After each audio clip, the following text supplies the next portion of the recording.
Hey everybody, you may notice there's a dog behind me, but what you don't realize is that there are two dogs behind me.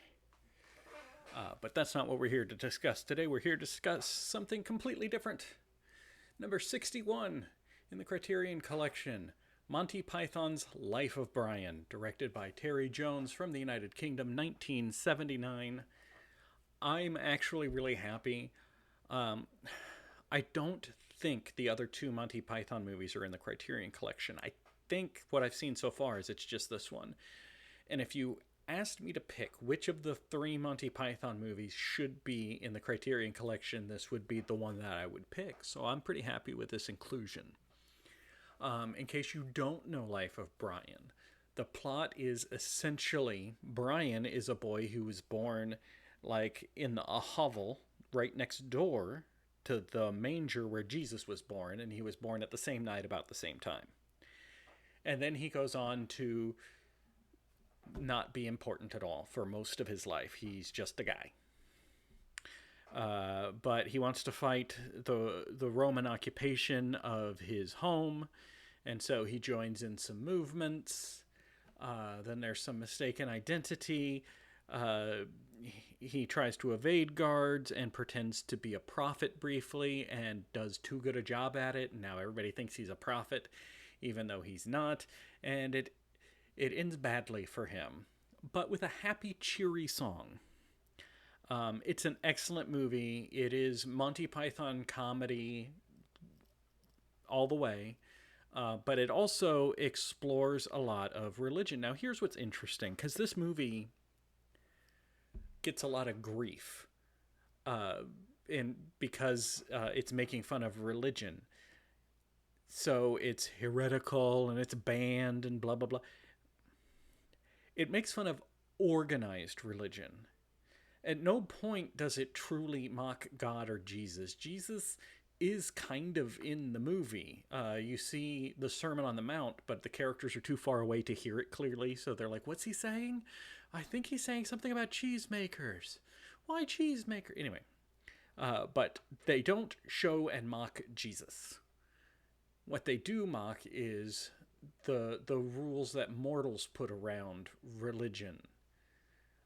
They mock the sheep like mentality that can result from wanting somebody to lead you instead of leading yourself. So it does lampoon a lot of things that people may think are sacred. But I think that's the reason it got in this list is because it's saying a lot about important topics all through the veil of comedy, and that's what the best comedy does, right? Discworld, written by Terry Pratchett, is a very good, humorous fantasy series.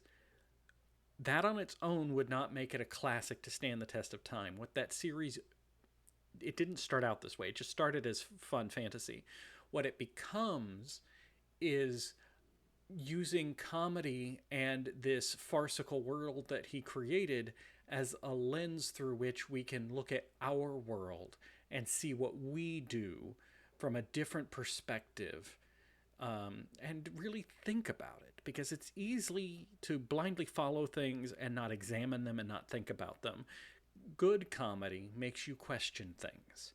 And you should question things. That's my personal opinion, at least. If you don't want to question things, I'm not here to tell you what to do.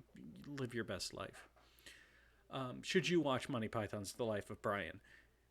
Do you like British comedy? Do you like humor? Do you like satirical look at religion? Do you like a happy song at the end? This is the movie for you.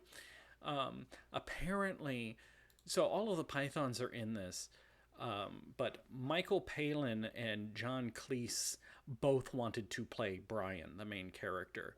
And Michael Palin got the part and was so eager to play the part, he actually became sober to do it, which is apparently an issue he had been struggling with. There's a little bit of interesting behind the scenes. So, from making light of organized religion to next time Actually, I don't know what the thrust of the film will be, but I imagine it's going to be lighter on comedy and heavier on religion. Number 62 will be The Passion of Joan of Arc from France in 1928, directed by our good buddy Carl T.H. Dreyer. We saw him before. For the life of me, I can't remember what he directed. See if I can find him if I scroll up fast enough. I don't think I'm going to find him just at a cursory scrolling through the Criterion Collection. But when I talk about this movie next time, I will know better. So that's all I got. I feel like I'm a little disjointed today, so I apologize if this review isn't what you were wanting. It clearly put this one to sleep. Oh, God. It put them both to sleep. Anyway, I will see you next time for The Passion of Joan of Arc. Thank you.